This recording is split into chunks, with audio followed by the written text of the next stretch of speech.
Hello, beautiful souls. My name is Lisa Arrington. I'm here today to talk to you about the 9 steps to prepare for a miracle.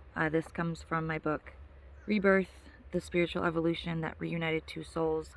It's a story of the passing of my twin flame in 2021 and how I was brought on this spiritual evolution, personal transformation journey to follow Spirit's call and actually find someone who would serve as a walk-in for my twin flame relationship and how I prepared for that.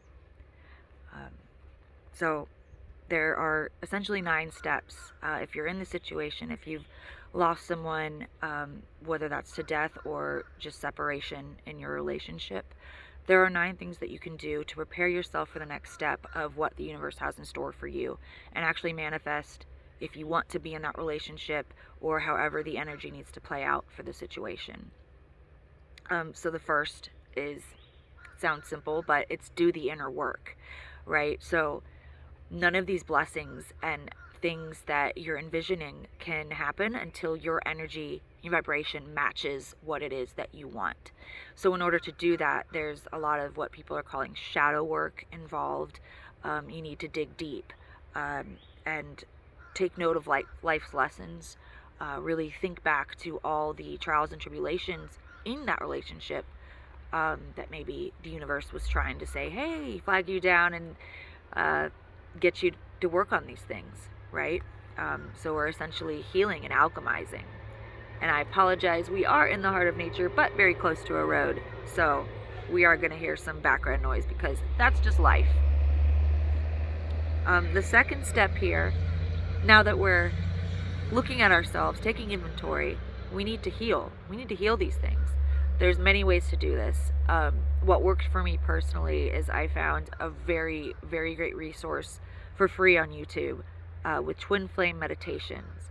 And they were Reiki sessions. So we'd, with our higher self's permission, would connect to my higher self and my twin flame's higher self and just go in there and heal whatever needed to be done. We'd use tools like the violet flame to do these things and alchemize that bad energy into energy that you can actually use and be productive. Because just because something bad happened does not mean that it's useless or was a waste of time. These are tools that you can use to benefit you now. And this third step here, and this is an important one because this is when all the magic happens, is to set your intention. So it's one thing to say, oh, I'd really love for this to happen. I'd really love for my twin flame to come back. Or I'd really love for this person who I cared about deeply, they've passed away. I'd love to see their energy in someone again and just get a glimpse of them. It's one thing to say that. It's another thing to actually set the intention to find that and commit to it without fear. That's a tall order. So again, this is partially doing the inner work still. You're still working on yourself. You're getting rid of that fear. You're silencing that doubt that your ego is telling you and saying, no, it's not possible. You have to silence that doubt. You have to set the intention and make it very clear to the universe, because the universe does not understand your wants and desires. It will give you something that I promise you probably do not want. You must be very clear here. And once you set that intention and make it very clear, the way you do that, you can do that simply by thinking it over, reiterating it in your mind. You can do it by verbalizing it out loud. Remember that words have power. So the actual words that I'm speaking right now have a resonance. They have a vibration. They are affecting my world around me right in this second. And you can also do it through meditation as well. The fourth step, and again, these all kind of go together. The fourth step is to listen to your inner voice. Again, this deals with releasing the fear and doubt. You have to learn to trust yourself. Trust that what your intuition is telling you is true. Your intuition will never lead you astray. That's crucial to remember in this process. Because this process is essentially what you're doing is you are manifesting and you're bringing in a certain belief of reality that you not only want, but you're envisioning. You are co-creating life at this point. And again, that requires removing any fear or any doubts that you have and freely believing. The best way that I got through this is I thought to myself, what is the harm of believing? Really, there is none. The worst thing that could happen is that, okay, I maybe feel a little foolish. Okay, but so what? No one else actually knows. I mean, and we have to learn to be gentle with ourselves and our self-talk. We have to remember that we are still learning too. So the fifth step here that's extremely helpful is to meet your spirit guides. So this one does involve kind of a broader understanding of our soul itself. So if you're like me, you may have been raised in one of the major religions that believes, or it preaches, that when we die, we go to heaven and we're done, or hell, whatever you believe. But that's not what we're seeing with all the cases of near-death experiences, spiritually transformative experiences, and even our own intuition is telling us otherwise. It's actually telling us that our souls are what was created in God's image. And God is not simple, is he? He's pretty complex. So to think that we get a one-and-done shot here on Earth, and then we're done, and that's it, and we go to heaven and we're totally cut off from everyone else here on Earth, that's a little obscene. So our spirit guides are typically other souls, right? So these are not divine beings. These are not angels or things like that. These are other souls that we have either formed bonds with over the course of time in our experiences, or souls who we were perhaps born together in the same soul energy, and so they know us well, and they are able to actually mitigate the communication between the other side and here. The other side, I want to be very clear about this. This is not talking to ghosts. That is not what I'm talking about. Forgo any thoughts that this has anything to do with talking to a ghost, or even if you're familiar with the phrase walk-in soul, that has nothing to do with possession. We are talking about something entirely different. Everything that we're talking about has to do with higher planes, has to do with higher vibrations. Whereas ghosts and possession, those are earthly things. Those are things that are of a low vibration. So your spirit guide is actually going to be who you can go to and say, I would like to cut off all communication that is lower vibrational. I want to protect myself. I want, you can ask for white light protection from them. There's all sorts of exercises and tools, measures you can take to work with your guide, because again, they're going to be the ones who can actually communicate with you best. They are still learning to communicate with you, just like you are learning to communicate with them. So do give it some time. The best way to communicate with them is through meditation. So practicing that daily is going to help you a ton. It will also help you in sharpening your intuition, which was, I believe, step 4, if I'm not mistaken. So step 6, now that we've met our spirit guides, we've started to understand the role of our soul and what we're really here for, and why we keep feeling this pull towards this specific person. Hopefully at this point you should start getting some answers through meditation and through the synchronicities appearing in your life as well. Now it's time to actually call in your partner's higher self. So again, it's one thing to be in this life and to think, I need to work with this person, right? Or if your person has passed away, to think, I need to work with who this person was to me. It's an entirely different scenario once you call in the permission to work with their higher self. Their higher self means in the soul hierarchy, so we are here on earth, right? You go up a level, and that's at a higher grouping of your soul, essentially. And where we are is we're broken out into little branches of that. You can think of it like different fragments or different personalities, if you want. From there, it goes up into the soul monad energy groups, and you keep going up until you get to the higher self. If you're interested in this, I do highly recommend doing research on what the higher self is, as well as the oversoul. They're two interesting concepts, and visualizing what they are is going to help you tap into that, because the higher self is your highest potential. It is void of ego.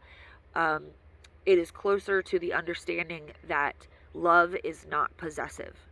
So, for instance, when my twin flame died, it was quite the journey for me to understand that his love for other people in the lifetime that I knew him in is not something bad. It's not something I should be jealous of. Instead, if I truly love him, it should be something I'm grateful of. It should be something I'm progressing in. It should be something I'm confident in the love he had for me.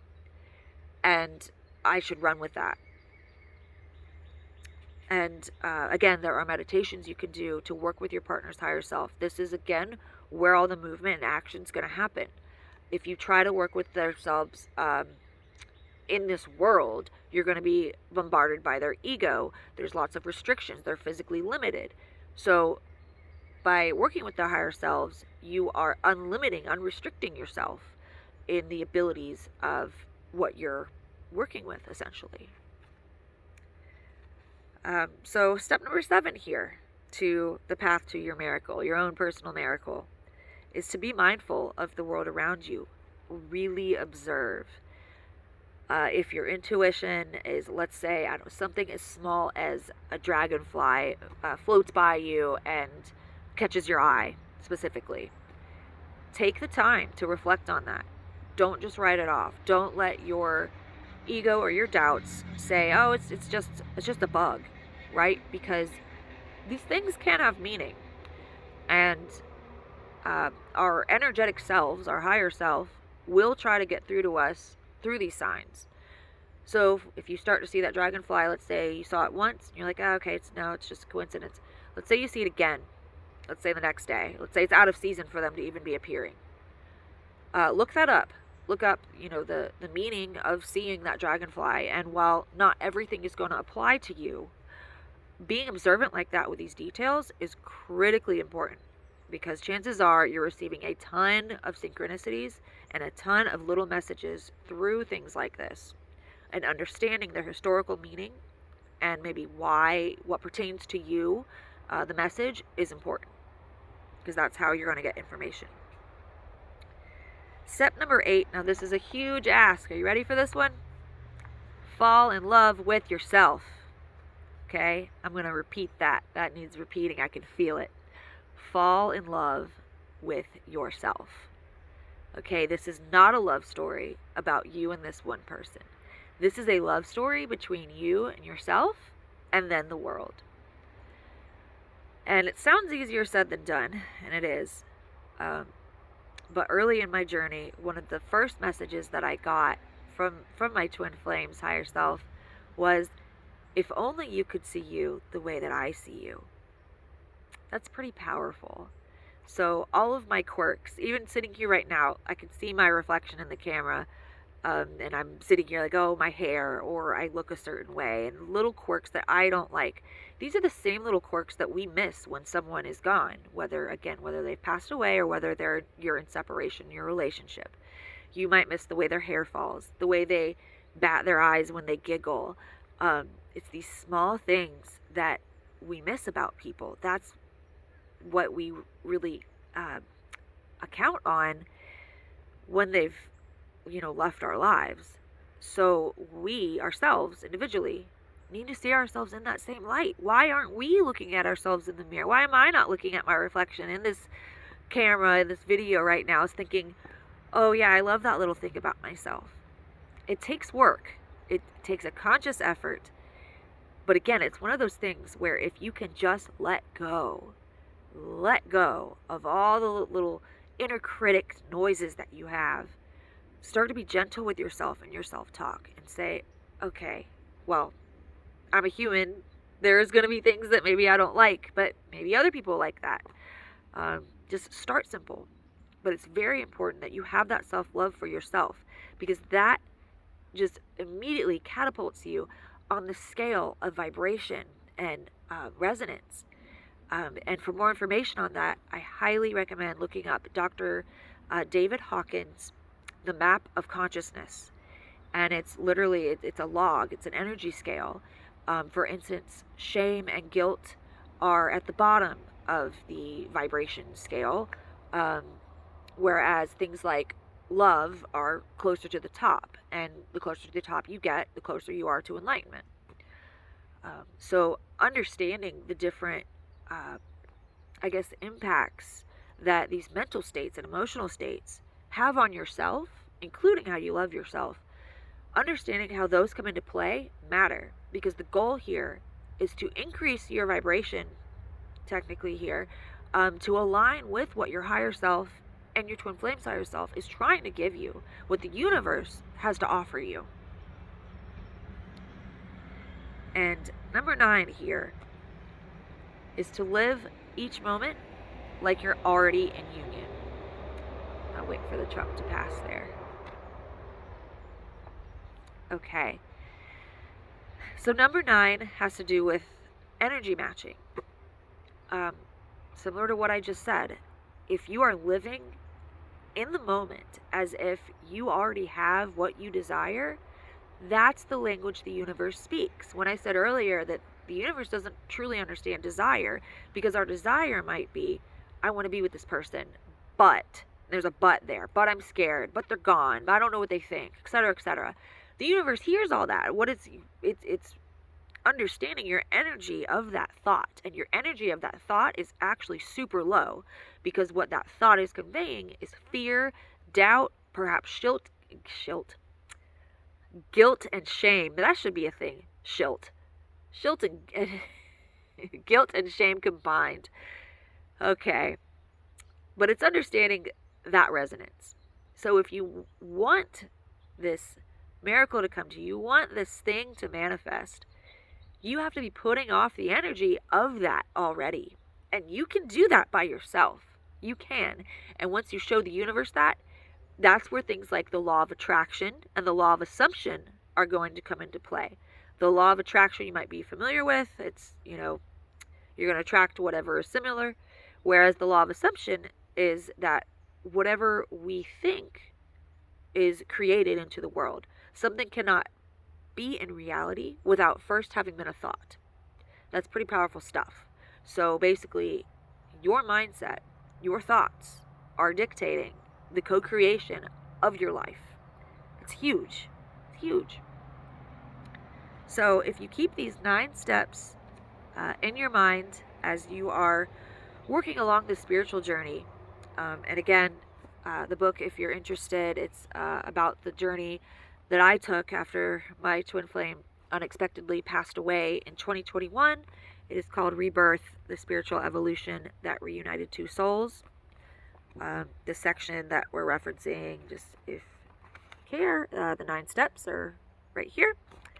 I also have a small blog website. It's etherealsoul.net. Links will be in the description. So wishing you much love and much luck on your journey here to personally transform, to ascend, and to seek your own personal miracle.